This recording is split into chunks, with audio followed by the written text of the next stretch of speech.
Okay, so does anybody have any questions, or John, you want to jump in with anything? No, nothing Nothing stands else so out? far. Okay. But I'm sure we probably have a question or two. Someone had a question about the material from their chess piece. Who was it? Was it Amanda? No. Yeah, it was me.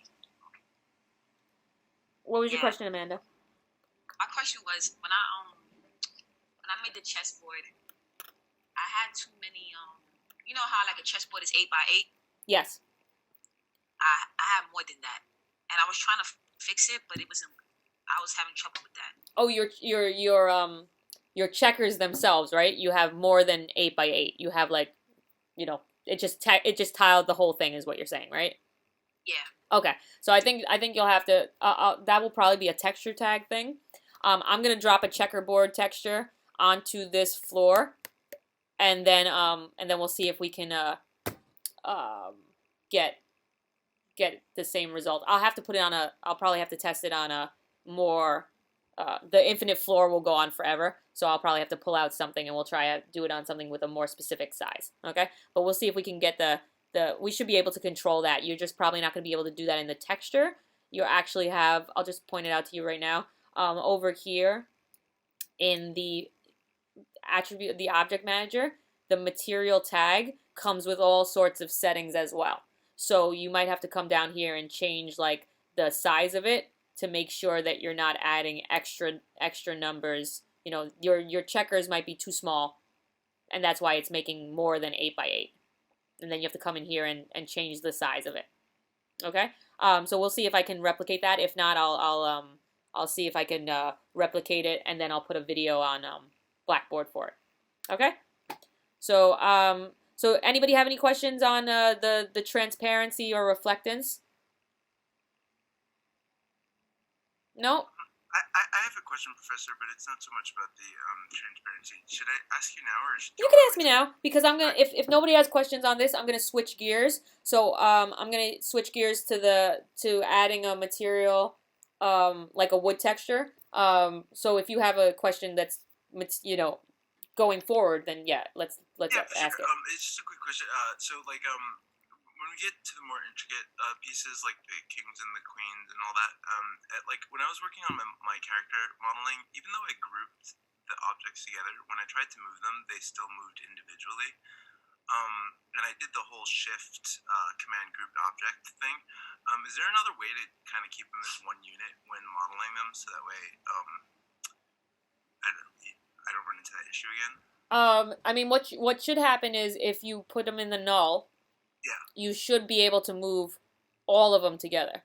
So do they all have to be highlighted? Because the thing is, like, I did like individual pieces for hair and eyes and everything, and every time I tried to move the face, it would just move the actual face, but not the individual pieces. Okay, so let me just I'll group all of these together and see. Maybe you're just grabbing the wrong thing, so I'm not going to do the floor. Let me move that out of the way, because that's just going to be a nightmare, I think.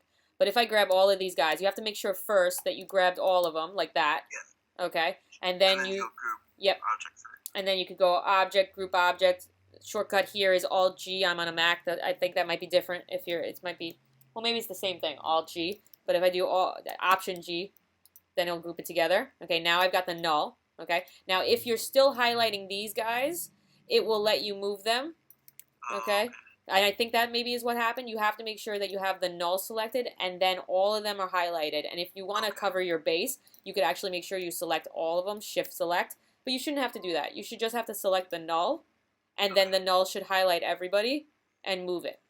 Okay, but if your cursor is still like on this sphere by accident, the null actually like looks like it's highlighted, but you're actually like, see, this is actually the brighter orange. That's the one that's actually selected. So it's telling you that this. That's what it does. I clicked on an element. Yeah.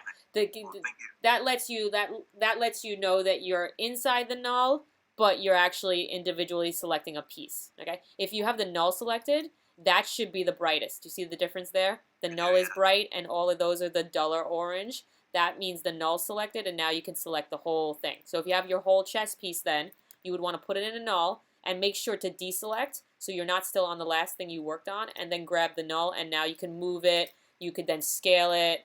You could, you rotate it, whatever you need to do. Cool, thank you. Okay, no problem. So let me show you guys. I'm going to leave these guys alone for now. These are the noise textures, and I don't think you're going to need them currently.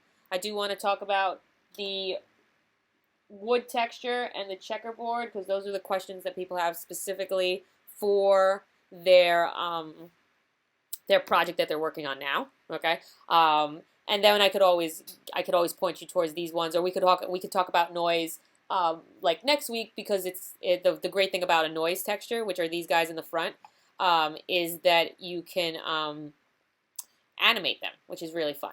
So not that you can't animate any of this stuff, just like as an FYI, again, anywhere you see those little dials, like here in the color channel, this is something we'll do next week. If you wanted it to start blue and over 10 seconds you want it to change into 6 other different colors, you can do that. Anytime you see these little dials here, you can keyframe those.